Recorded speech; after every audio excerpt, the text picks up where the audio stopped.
Hello प्यारे student, आज के इस वीडियो में हम बहुपदों के शून्यक निकालना सीखेंगे। तो हमें इस तरह से प्रश्न दे दिया जाएगा, निम्नलिखित बहुपदों के शून्यक ज्ञात कीजिए। तो अगर आप कक्षा 10 में पढ़ रहे हैं तो ये वीडियो आपके लिए बहुत ही महत्वपूर्ण होने वाला है। तो चलिए शुरू करते हैं। तो सबसे पहले हम पहला सवाल हल करेंगे, इसके बाद दूसरा और इसके बाद तीसरा सवाल, है ना। तो सबसे पहले हम पहला सवाल लेंगे। तो पहला सवाल क्या है, x + 5, है ना, यानी पहला बहुपद है, इसके हमें क्या करना है, शून्य ज्ञात करने हैं। तो पहला बहुपद है हमारा x + 5, है ना। तो हमें क्या करना है, इसके शून्य निकालने यानी शून्य ज्ञात करने हैं। तो शून्य निकालने के लिए सबसे पहले हम क्या करेंगे, इस बहुपद को कुछ मान लेंगे। क्या करेंगे, इस बहुपद को कुछ मान लेंगे। पोलिनोमियल p(x), है ना, p(x) बराबर इसको मान लेंगे x + 5, है ना, x + 5 मान लेंगे, यानी बहुपद हमने मान लिया इसके बराबर। अब क्या करेंगे, इसके बाद अब हम इतना करने के बाद क्या करेंगे, जिस भी बहुपद के हमें क्या है शून्यक निकालने होंगे उसको हम क्या करेंगे, शून्य के बराबर रख देंगे। अब जब भी हमें किसी भी बहुपद के शून्यक निकालने हो तो हम क्या करेंगे, इस पूरे के पूरे बहुपद को क्या करेंगे, शून्य के बराबर रख देते हैं, है ना। तो हम क्या करेंगे, इसको शून्य के बराबर रख देंगे।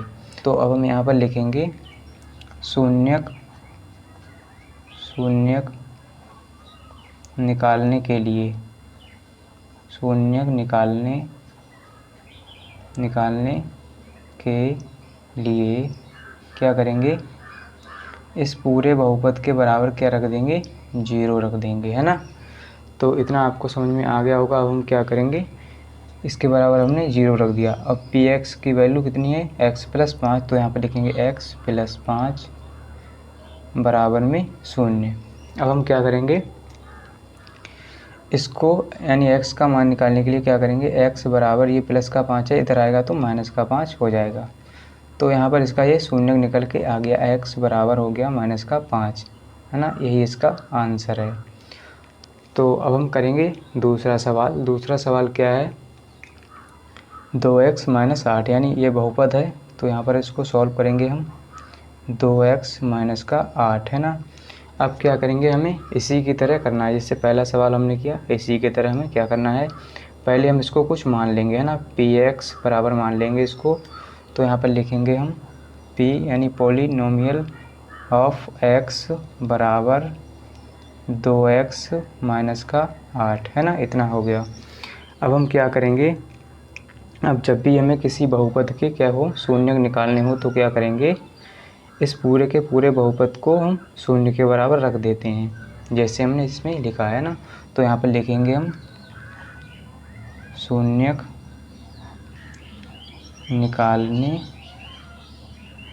निकालने के लिए, इतना आप लिख लेंगे, है ना।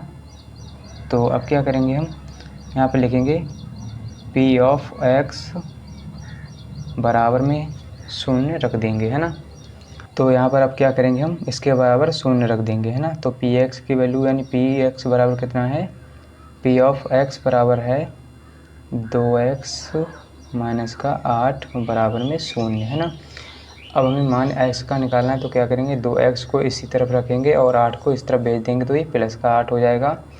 अब हमें x का मान निकालना है, तो क्या करेंगे, इसको बटे में भेज देंगे 2 को, है ना। तो ये बटे में चला जाएगा क्योंकि इसके गुणा में 2 है। तो 2 एकम 2 और 2 चौके 8। तो x की वैल्यू आ जाती है 4, यानी ये इसका शून्य निकल के आ गया। क्या आ गया, x बराबर 4। तो इसका ये एक शून्य हो गया। तो इसमें देखिए, इसमें x की याद कितनी है, 1 है, इसीलिए इसका शून्य 1 निकल के आया। अगर x की याद 2 होती तो इसके 2 शून्य निकल के आते। तो ऐसा सवाल हम अगले सॉल्व करेंगे, सवाल नंबर 3। तो सवाल नंबर 3 है, इसको हम सॉल्व करेंगे सवाल नंबर 3 को। तो इसमें कितनी घात है, x² + 5x + 6, है ना। तो इसके हमें क्या करने हैं, शून्य निकालने हैं।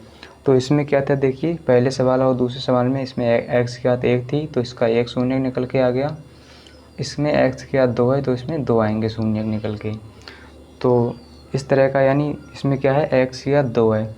तो जब भी जिस भी बहुपद की एक से अधिक घात हो, जिस भी बहुपद की एक से अधिक घात हो तो उस बहुपद के शून्य निकालने के लिए हमें गुणनखंड करना पड़ता है ना। गुणनखंड करेंगे इसके हम। इसमें देखिए हमें गुणनखंड करना नहीं पड़ा क्योंकि इसमें एक घात थी और इसमें एक से अधिक घात है ना, 2 घात है।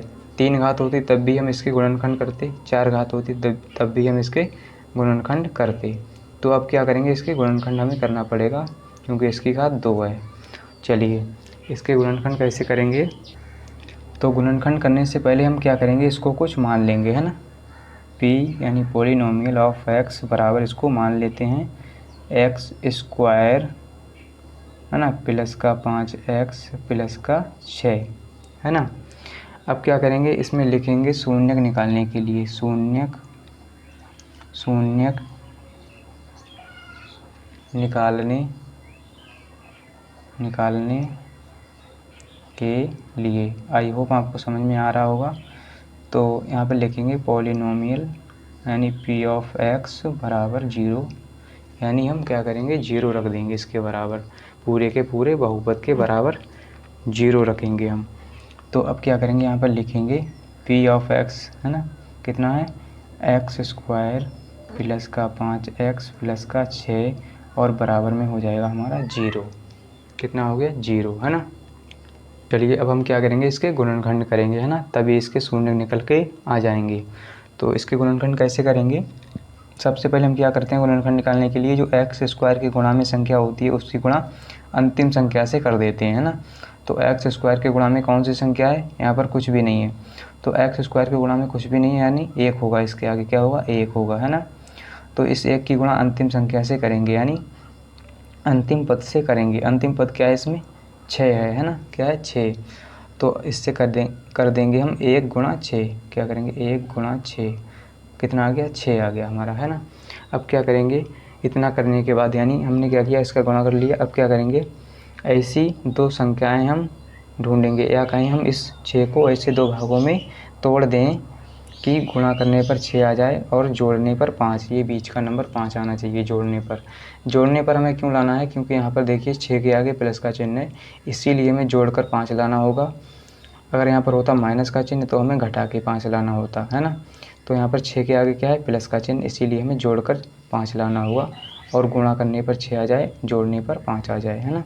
तो ऐसी 2 संख्याएं ढूंढेंगे। तो देखिए अगर हम 3 गुणा 2 करें तो कितना हो जाएगा, 3 दूनी 6 हो जाएगा। अगर हम 3 प्लस 2 करें तो कितना हो जाएगा 5 हो जाएगा है ना। या कहें 2 प्लस 3 करें तब भी 5 आएगा है ना। या 2 गुणा 3 करें तब भी 6 आएगा, या 2 प्लस 3 करें तब भी यहाँ पर 5 आएगा है ना। तो आई होप आपको समझ में आ गया होगा है ना। तो हमें ये 2 संख्याएं मिल गई 2 प्लस 3 है ना। चलिए अब क्या करेंगे, इसको गुणनखंड करेंगे एक्स स्क्वायर प्लस यहाँ पर लिखेंगे प्लस 3 ब्रैकेट के प्लस में बराबर में 0 पर हो जाएगा प्लस। अब इस एक्स गुणा कर लेंगे तो 2 प्लस यहाँ पर हो जाएगा 3x प्लस में 6 है ना बराबर में 0। तो आपको गुणनखंड करना तो आता ही होगा है ना। तो यहाँ पर क्या करेंगे, देखिए यहाँ पर क्या कॉमन है, पहले इन दो पदों का जोड़ा बनाएंगे, इन 2 पदों का बन गया, इन 2 पदों का बन गया है ना। अब क्या करेंगे, इससे कॉमन लेंगे जो भी होगा, x कॉमन है इसमें तो x कॉमन ले लिया, x बचा यहाँ पर और 2 बचा है ना।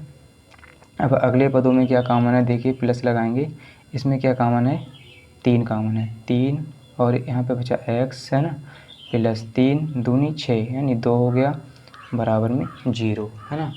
अब क्या करेंगे, इसको और इसको एक ब्रैकेट में लिख लेंगे और इसको एक ब्रैकेट में है ना। तो ये कॉमन है, देखिए x प्लस 2 क्या है कॉमन, यहाँ भी x प्लस 2 है, यहाँ भी x प्लस 2 है।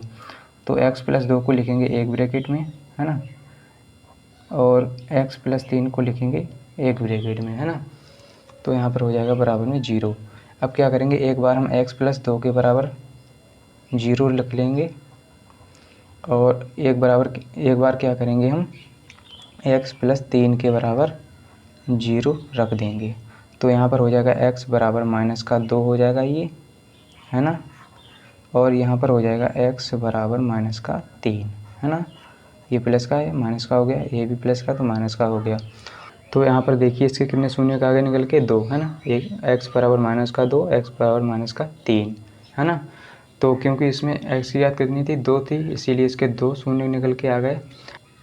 अगर यहाँ पर x की घात 3 होती तो इसके 3 शून्य निकल के आ जाते है ना। तो आई होप आपको समझ में आ गया होगा कि शून्य कैसे निकाले जाते हैं। तो मैंने बिल्कुल आपको 0 लेवल से समझाया है ना। तो यही इसके 2 शून्य का आ गए है ना। तो उम्मीद करता हूँ कि आपको ज़रूर समझ में आया होगा। अगर वीडियो अच्छा लगा है तो वीडियो को लाइक कर दीजिए एंड चैनल को सब्सक्राइब कर लीजिए। मिलते हैं अगली वीडियो के साथ। आज के लिए इतना ही। जय हिंद।